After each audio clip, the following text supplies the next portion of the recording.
क्योंकि विजय सर सबसे बड़ी बात है, देखिए आज पोर्टल पर भुगतान हो रहा है, आंशिक हो रहा है, इस बात को मानते हैं, लेकिन कहीं ना कहीं निवेशकों में भय और भ्रम की स्थिति इसलिए पैदा हो रही है कि सहारा सामने आकर कोई योजना क्यों नहीं बता रही है।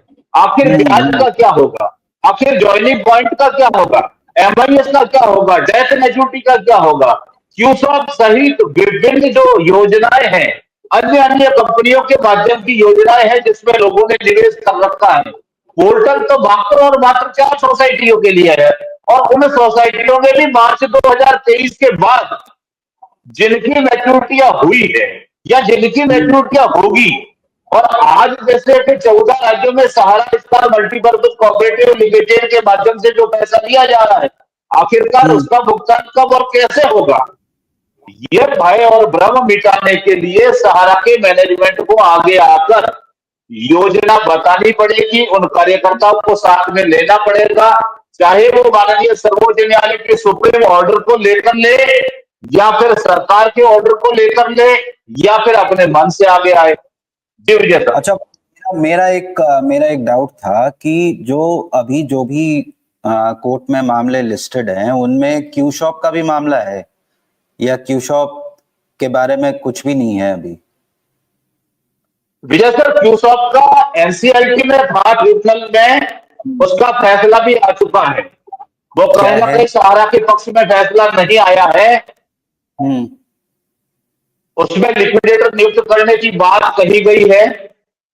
हालांकि मेरे पास इसकी संपूर्ण जानकारी नहीं है, लेकिन इस फैसले के खिलाफ 45 दिन या 90 दिन का कोई समय है जो सहारा आगे अप्लाई कर अपना सकती पक्ष है। माननीय सर्वोच्च न्यायालय के समक्ष रख सकती है। ऐसा आदेश आया जरूर है, लेकिन इसकी संपूर्ण जानकारी मेरे पास उपलब्ध नहीं। तो जो उसमें जो पैसा लगा था लोगों का क्यू शॉप वगैरह में, तो वो कैसे भुगतान होगा फिर? वो डिसॉल्व करके अक्सर वो यह तो फिर? लिक्विडेटर नियुक्त होगा, सहारा क्लब की जो भी प्रॉपर्टी होगी उसको नीलाम करके जो दावे किए जाएंगे एनसीएलटी के जरिए वहां से क्लियर किए जाएंगे, उसका जो कोई नियामक भी होगा। मतलब कोई भी ऐसा मामला नहीं है कि कोई भी ऐसा तरीका नहीं है जिससे जल्दी हो सके? ये सारा ही मतलब लॉन्ग टर्म रूट है। पहले अभी देखिए विजय सर, मिला। भुगतान पाने का हम्म। एकमात्र दरवाजा खुला है, वो है पोर्टल। हम्म। दूसरे सहारे दरवाजे, चाहे वो हम्म। सहारा की शाखाओं के हो और या फिर अन्य कोई माध्यम, सारे बंद हम्म। हैं। सिर्फ एकमात्र पोर्टल, और इस पोर्टल में भी खेल देखिए जो मैं आपसे साझा करना चाहता हूं। एक कोऑपरेटिव सोसाइटी, जैसे मान लिया जाए सहारा क्रेडिट कोऑपरेटिव सोसाइटी लिमिटेड, उसमें ये कहते हैं कि पहले आपको मेंबर बनना होगा, उस मेंबर बनने के बाद आपको एक मेंबरशिप नंबर इश्यू होंगे, तो उसके बाद में आप उसमें निवेश कर सकते हैं। और उसमें यह भी है कि आप एक व्यक्ति एक बार एक ही मेंबरशिप ले सकता है, यानी एक बार मेंबर बन सकता है। उस मेंबरशिप के जरिए आप कितना भी निवेश कर सकते हैं, लेकिन एक ही कोऑपरेटिव में एक मेंबर को 4 मेंबरशिप अलॉट कर दी गई। अब ऐसी दशा में आज पोर्टल पर ये डिफिशियंसी आ रही है साहब कि आपके मल्टीपल मेंबरशिप है, इसलिए इस दावे को खारिज किया जाता है, एक्सेप्ट नहीं किया जाता है। सबसे प्रथम जो मेंबरशिप होगी उसी को एक्सेप्ट किया जाएगा। ये वैध और अवैध का जो जमाकर्ताओं का खेल चल रहा है, ये यही खेल है कि वैध और अवैध, यानी अगर मल्टीपल मेंबरशिप है, आपकी 4 खाते हैं और एक खाते का आपका पुराना मेंबरशिप एक्सेप्ट कर दिया गया और 3 खाते आपके रिजेक्ट कर दिए गए। अब ऐसी दशा में जो सहारा सब कुछ कर सकता है, मैंने कल भी आपके माध्यम से कहा था, मैंने कहा सुप्रीम कोर्ट के हाथ में जो है हमको धरा रहने दीजिए, कम से कम आपके हाथ में जो चीजें हैं उसको तो आप दुरुस्तीकरण कर दीजिए।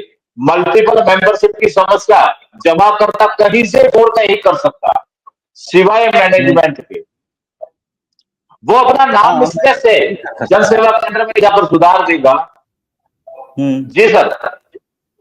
हाँ, मैं कह रहा हूँ मैनेजमेंट ठीक कर सकता है मल्टीपल जो जो मल्टीपल मेंबरशिप की बात है वो मैनेजमेंट ही उसको रेक्टिफाई कर सकता है, उसको और कोई रेक्टिफाई नहीं कर सकता। अमीलाल जी भी जुड़ चुके हैं हमारे साथ। अमीलाल जी अपनी शक्ल दिखाइए। देखिए विजय सर, मल्टीपल हम्म। मेंबरशिप का ऐसा मुद्दा है ना, वो कहीं ना तो जन सेवा केंद्र में जाकर सुधारा जा सकता है, ना सहारा के कार्यालय में जाकर सुधारा जा सकता है।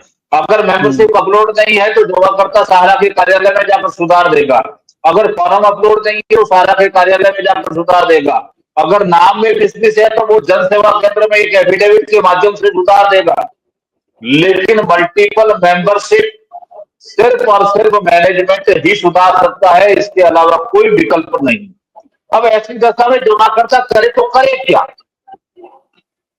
इसलिए उसके मन में ये भय और भ्रम की स्थिति आ रही है। जी विजय सर। Thank you. अब अनूप मिश्रा जी लिख रहे हैं कि पाठक जी, सहारा इंडिया के पोर्टल से 5,000 साल में भी भुगतान नहीं हो पाएगा, क्योंकि सरकार और सहारा इंडिया दोनों की नीयत भुगतान करने की नहीं है, खाली सहारा पीड़ितों को परेशान करना है। अच्छा, परेशान करने की ही नीयत है, ये कह रहे हैं अनूप मिश्रा जी। और मानक चंद जी लिख रहे हैं कि खबर आ रही है कि सिर्फ और सिर्फ तारीख मिलेगी। मानक चंद जी, मैं आपसे कहना चाहूंगा कि पेसिमिस्टिक मत होइए, हमेशा ऑप्टिमिस्टिक रहना चाहिए। हो सकता है, क्योंकि पिछली बार संजीव खन्ना जी ने सुनवाई के टाइम में बहुत कड़े शब्दों में ये कहा था कि हम आपके तरफ एक हाथ दे रहे हैं और आप इस हाथ को पकड़ के उभर सकते हैं। तो वो निश्चित तौर पर। अब जी जी जी, बोले बोले बोले। विजय सर, 2 दिन पहले कन्हैया साहब जी आपके हम्म। लाइव में आकर ये बोल के गए मंच पर कि साहब हम्म। हमने सारा डाटा सीआरपीएफ को दे दिया, और अगर हम्म। डिफिशियंसी जमाकर्ता पे आ रही है तो इसमें सीआरपीएफ दोषी है, सहारा नहीं है। मैंने उनसे सवाल भी किया, मैंने कहा पोर्टल पर लॉगिन करने के प्रथम 30 दिन आपको दिए जाते हैं। हम्म। इस 30 दिन में अगर जमाकर्ता का आपसे हम्म। संबंधित यानी ऑफिस से संबंधित कोई कमी है तो क्या इस 30 हम्म। दिनों में वो दुरुस्तीकरण नहीं किया जा सकता? अब वो कह रहे हैं कि संपूर्ण डाटा हमने दे दिया, तो जब हम्म। मेंबरशिप अपलोड ही नहीं है आपके पोर्टल पर तो आपने डाटा कैसे दे दिया? जब आपका फॉर्म अपलोड ही नहीं है आपके पोर्टल पर तो आपने कौन सा डाटा दे दिया? यानी कहीं ना कहीं गुमराह करने के लिए जमाकर्ताओं को आ जाते हैं और गुमराह करते हैं। मैं तो कहता हूँ अच्छा, आते हैं, ये अच्छी बात है। अच्छा गणेश जी, एक एक क्वेश्चन मेरा ये भी था कि ये जो कौन शायद कुछ मुझे करेक्ट कीजिएगा अगर मैं गलत हूं, कोई कंसेंट फॉर्म भी साइन करवाया जा रहा है लोगों से जो ये देंगे सुप्रीम कोर्ट में? देखिए सर, ऐसा 5 या 7 दिन पहले उड़ीसा से मेरे पास एक साथी का फोन आया था। हम्म। उस साथी ने मुझे ये कहा था कि साहब हम लोग जब ऑफिस में डिफिशियंसी दूर करवाने सहारा के कार्यालय जा रहा है तो वहां से हमसे एक शपथ पत्र भरवाया जा रहा है। मैंने कहा वो शपथ पत्र में क्या है? तो वो कह हम्म। रहे थे साहब रियल एस्टेट और हाउसिंग का हम्म। जो कन्वर्जन कहे चाहे जो भी कहे, सब कन्वर्जन ही कहा गया था।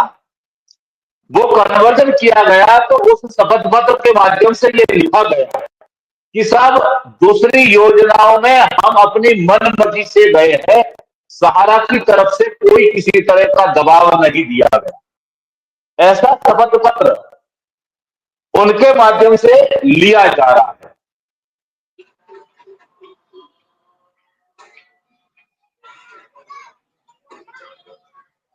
विजय सर, आवाज नहीं आ रही आपकी?